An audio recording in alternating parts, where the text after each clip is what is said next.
Guys आज मैं आपके लिए अपनी खुद की लिखी नॉवेल विस्पर्स ऑफ आइस का चैप्टर 2 एक्सप्लेन करने वाला हूँ। जैसे कि पिछले चैप्टर में हमने देखा था कि हमारे मेन कैरेक्टर साइमन की लाइफ बिल्कुल भी अच्छी नहीं थी। बचपन में उसके फादर एक अच्छे इंसान नहीं थे, जिनके डेथ के बाद उसके अंकल भी एक काफ़ी बुरे इंसान निकलते हैं और उसकी मॉम बिल्कुल भी हार नहीं मानती है और साइमन और उसकी छोटी बहन मीसा को लेकर उनके दादाजी के यहाँ रहने चली जाती है। उनके दादाजी तो काफ़ी अच्छे थे और साइमन की मॉम और उनकी चाची के बीच हमेशा झगड़े लगे रहते थे, जिससे साइमन की लाइफ हमेशा ही स्ट्रेस्ड आउट रहती थी। तो एक दिन वो डिसाइड करता है कि वो सब कुछ खत्म कर लेगा, पर तभी ना जाने कहां से अचानक से उसके सामने उसका पहला प्यार आ जाता है, जो कि अपने प्यार का इजहार उसके सामने कर देता है और वो दोनों ही इस दुनिया से भाग निकलते हैं। जहाँ साइमन फाइनली अपनी इस लाइफ से आज़ाद हो चुका था और उसने अपने पहले प्यार के कंधों पर सर रखकर सो रहा था। तो इसी के साथ चैप्टर 2 को शुरू करते हैं। तो चैप्टर 2 की कहानी 2 सालों पहले जाती है, जहां अब हमें पता चलेगा कि आखिर साइमन और सीनियर जे के बीच में रिश्ता कैसा है और ये सब कुछ शुरू कहाँ हुआ। तो आज साइमन का पहला दिन था सीनियर ईयर में।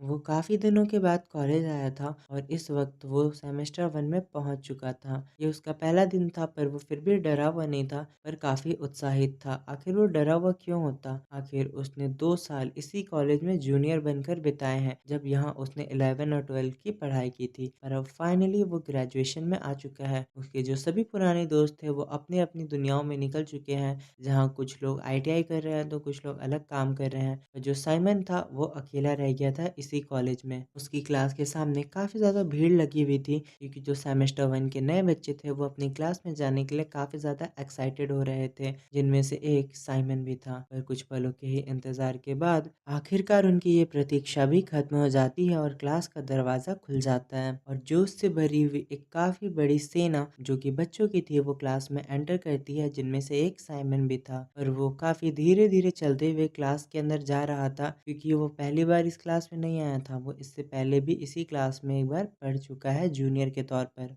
साइमन धीरे धीरे चलते हुए काफी आराम से क्लास के अंदर घुस रहा था और वो जैसे ही अंदर घुसता है और सामने की तरफ मुड़ता है, तभी उसकी नजर एक इंसान से मिलती है। वह इंसान क्लास में तीसरी बेंच पर बैठा हुआ था और उसने अभी अपने चेहरे पर एक मास्क लगाया था, जो कि उसके होठों और उसके नाक को छुपा रहा था, पर उसकी आंखें दिख रही थी। कोविड-19 के दौर को गुजरे हुए एक महीना ही हुआ था, इसीलिए मास्क का चलन अभी तक था। पैंडेमिक के गुजर जाने के बाद भी लोग मास्क पहन रहे थे और जो साइमन था उसकी आंख केवल उसी इंसान को देख रही थी। वो दोनों ही एक दूसरे को देखने लगते हैं और उन दोनों को ही एक काफी अलग सा एहसास होता है। न जाने क्यों वो एक दूसरे को काफी ज्यादा इंटरेस्ट के साथ देख रहे थे और इसी तरह वो कुछ मिनटों तक एक दूसरे की तरफ देखते रहते हैं। जहां साइमन उसे उत्साह और मोह के भाव से देख रहा था, तो वहीं वो दूसरा इंसान वो भी साइमन को देख रहा था, पर उसकी भावनाओं को पढ़ना काफी मुश्किल था। पर एक चीज जो कि श्योर थी कि उन दोनों ने ही अपनी आंखों में एक दूसरे की छवि को संजो लिया था। वैसे तो क्लास में काफी ज्यादा शोरगुल हो रहा था,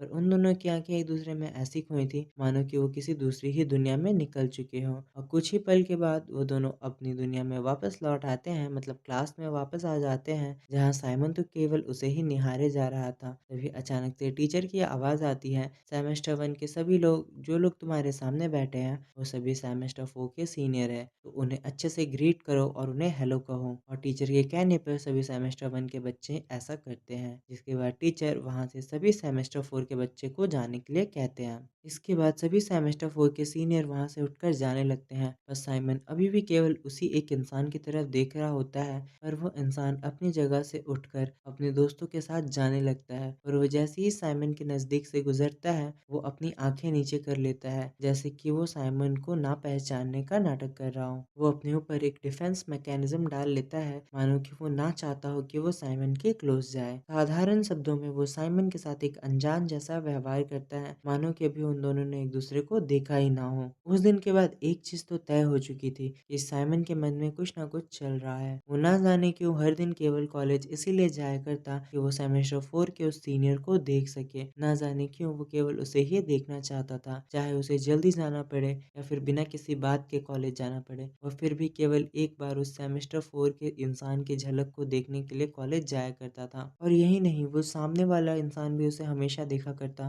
वो दोनों ही एक दूसरे को देखा करते और उन दोनों में से कभी कोई कुछ भी नहीं कहता। ना जाने उनके पीछे कैसी शांति थी। वो दोनों काफ़ी लंबे समय तक एक दूसरे को घूरते रहते, पर वो दोनों कभी एक दूसरे से कोई बात नहीं करते थे। और सबसे ज़रूरी बात, वो दोनों ही जानते थे कि वो क्या कर रहे हैं और वो क्या करना चाहते हैं, पर उन दोनों में से कोई भी अपना कदम आगे नहीं बढ़ाता। ना ही कोई एक दूसरे को इशारा करता है, ना ही एक दूसरे से वो बातें करते हैं और ना ही वो एक दूसरे से अपनी पहचान ज़ाहिर करते हैं। वो हमेशा एक दूसरे से अनजान बने रहते हैं। ऐसे ही करते-करते हफ्ते महीनों में बदलते हैं और महीने सालों में, और जो ना बदला था वो था इन दोनों के बीच में अनजान बने रहना। ये दोनों एक दूसरे से हमेशा अनजान बने रहे, एक दूसरे को देखते रहे और कभी एक दूसरे से बात करने की कोशिश नहीं की। अब जब भी साइमन क्लास में आता तो वो केवल उसी इंसान को ढूंढा करता। पहली बार एक दूसरे को देखे हुए उन्हें 1 साल हो चुके थे और वो इन सालों में एक दूसरे को कई बार देख चुके थे। अब साइमन क्लास में आते ही उसे ढूंढने लगता और फिर नजरें चुराकर उसे देखा करता, या फिर कभी वो खिड़कियों के पीछे छुपकर उसे देखता था। पर जब कभी वो इंसान अचानक से साइमन के सामने आ जाता तो साइमन तुरंत ही उसे देखते ही अपने चेहरे को छुपा लेता, नजरें फेर लेता, पीछे की तरफ मुड़ वो तुरंत ही वहां से भाग जाता, मानो कि दोनों की आंखें ही केवल एक दूसरे से बात कर रही हो। पर जब भी वह इंसान अचानक से साइमन के सामने आता तो उसे देखकर साइमन चुपचाप पीछे की तरफ मुड़ता, अपनी नजरें फेरता और वहां से भाग जाता, माने कि केवल उन दोनों की आंखें ही इन सालों में बात कर रही हो। वो दोनों एक दूसरे की आंखों को ही देखकर सब कुछ समझ चुके थे। ऐसा लगता था मानो उन्हें कुछ कहने की जरूरत ना हो, सारी बातें उनकी आंखें ही कर चुकी हैं। पर वहीं जो सामने वाला इंसान था, जिसका नाम अब तक साइमन को पता नहीं था, उसके मन में केवल एक ही चीज चल रही थी कि चाहे कुछ भी हो जाए वो साइमन के साथ इन्वॉल्व नहीं हो सकता है। इसीलिए उसने अब तक अपना डिफेंस मैकेनिज्म ऑन रखा था और वो हमेशा से ही साइमन से दूरी बनाने की कोशिश करता और शांत रहता। इसी तरह और भी काफी सारे दिन बीतने लगे। एक दिन की बात है, टीचर क्लास में आकर सभी सेमेस्टर 1 के बच्चों को अनाउंस करते हैं और बधाई देते हैं कि वो सेमेस्टर 2 में जा चुके हैं और साइमन क्लास का सेकंड टॉपर हुआ था। इसके लिए उसे काफी बधाइयां मिलती है। इसके कुछ देर बाद अचानक से क्लास में वो इंसान आ जाता है जो कि अपने दोस्तों के साथ वहां आया था। वो आते ही टीचर से बातें करने लगता है, पर तभी उसकी नजर पहले बेंच पर पड़ती है जहाँ साइमन बैठा हुआ था। वह दोनों काफी पास थे और इसी वक्त वह इंसान टीचर से बात करते हुए केवल साइमन की तरफ देखे जा रहा था और वो दोनों ही बार बार एक दूसरे की तरफ देखते और नजर चुराते। जिसके बाद अब ऐसा बार बार होने लगा था। वो इंसान साइमन की क्लास में आता और आते ही वो पहले बेंच की तरफ बैठे हुए साइमन की ओर देखने लगता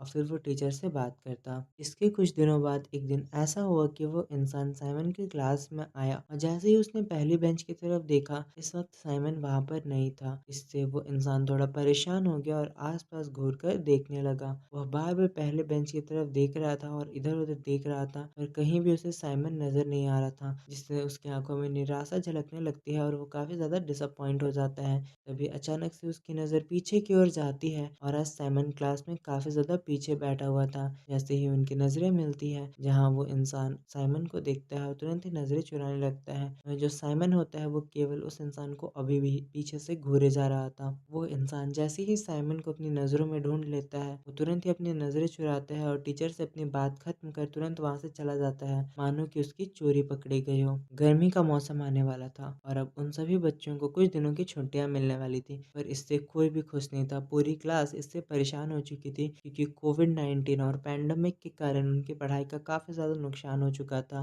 अगर उन्हें इस सेमेस्टर में छुट्टियां मिलती हैं तो उनकी पढ़ाई पूरी तरह से बर्बाद हो जाएगी। इसका खामियाजा काफी बड़ा हो सकता था। जहाँ सभी लोग छुट्टी के बारे में बात कर रहे थे, वहाँ साइमन केवल इस बात से परेशान था कि अब वो लंबे समय तक उस सीनियर को नहीं देख पाएगा। तभी उसके दोस्त उसके पास आकर उससे बातें करने लगते हैं, जहाँ की इस छुट्टी को कैंसिल करने के लिए कुछ ना कुछ तो करना ही होगा। जहाँ उसके एक दोस्त उससे कहते हैं कि तुम क्लास रिप्रेजेंटेटिव हो, तुम्हें कुछ ना कुछ करना होगा, हमें जो छुट्टियां मिली हैं वो हमारे लिए काफी ज्यादा नुकसानदेह है, तो साइमन कुछ ना कुछ तो करो जिससे ये छुट्टियां हट जाए। जहाँ साइमन को भी ये आइडिया काफी ज्यादा अच्छा लगता है क्योंकि इससे वो एक तीर से दो शिकार कर सकता था। जहाँ साइमन तुरंत ही अपने सभी दोस्तों को लेकर टीचर के पास जाता है और उनसे ये रिक्वेस्ट करता है कि छुट्टियों के बजाय उन्हें एक्स्ट्रा क्लास लेनी चाहिए, और सभी बच्चों को पढ़ाई में इतना सीरियस होता देखकर टीचर भी इसके लिए मान जाते हैं और उन्हें गर्मी की छुट्टियों की जगह एक्स्ट्रा क्लास लेते हैं। और इसी तरह समय बीतता जाता है। अब उन दोनों को मिले हुए 1.5 साल हो चुके थे, पर अभी भी वो दोनों जब भी एक दूसरे के पास से गुजरते तो एक दूसरे को देखकर नजरें चुरा लेते। आज तक उन दोनों में से किसी ने भी बात करने की कोई हिम्मत नहीं जुटाई थी, यहाँ तक कि वो दोनों एक दूसरे का नाम तक नहीं जानते थे, और ये सिलसिला अब तक काफी महीनों से चल रहा था, जहाँ गर्मी की छुट्टियों के दौरान ही एक दिन कॉलेज में अनाउंस होता है कि कंबाइंड क्लास होने वाली है। जिसका मतलब था कि ये कुछ ऐसी क्लासेस है जिनमें सीनियर और जूनियर को साथ में मिलकर पढ़ना होगा। जिस क्लास का मकसद था कि सीनियर और जूनियर के बीच में बॉन्ड लाना और उसके अलावा वहाँ पर एक अच्छा माहौल क्रिएट करना। जिसके बाद कंबाइंड क्लास का पहला दिन भी आ जाता है। साइमन आज ही अपनी क्लास के लिए लेट हो चुका था। वो जल्दी से बस से उतर कर क्लास की ओर भागने लगता है और वो वहाँ पर पहुँचता है। वो काफ़ी ज़्यादा परेशान था और वो जैसे ही सामने की ओर देखता है वो हैरान हो जाता है ये जानकर कि लेक्चर शुरू हो चुका था। वो चुपचाप छुपते हुए पीछे के दरवाजे से अंदर घुसता है और छुपते छुपाते पीछे वाली एक बेंच पर जाकर बैठ जाता है। पर उस दिन कुछ ऐसा होने वाला था जिसका उम्मीद तो किसी ने नहीं किया था, क्योंकि जब किस्मत के धागे किसी को मिलाने की कोशिश करते हैं तो उनसे कोई नहीं बच पाता है और जिन्हें मिलना होता है वो तो मिलकर ही रहते हैं। कुछ देर बाद साइमन के सामने वाली सीट पर आकर अचानक से वो सीनियर बैठता है। क्या ये इत्तेफाक था या सीनियर की मर्जी? ना जाने क्यों उसने काफी सारी खुली कुर्सियों को छोड़कर और खाली पड़ी कुर्सियों को छोड़कर साइमन के सामने बैठा था। उस सीनियर ने क्लास में एंटर करते ही पूरी क्लास को छोड़कर सामने ही बैठना डिसाइड किया। वो साइमन के सामने जाकर बैठ गया। वहीं जो साइमन था उसे इस बात से बिल्कुल भी यकीन नहीं हो रहा था। वो काफी ज्यादा हैरान था। वो बार बार अपने आप को चींटियां काट रहा होता है ताकि उसे यकीन हो जाए कि ये कोई सपना नहीं है। ये उसकी लाइफ का सबसे शानदार दिन था और सबसे अच्छा दिन था, क्योंकि वो अपने पहले प्यार के सामने बैठा था। क्या आज ही से इनकी लव स्टोरी शुरू होने वाली है? वो हम जानेंगे आने वाले चैप्टर में। Thank you for watching. Goodbye. मिलते हैं अगले चैप्टर के साथ।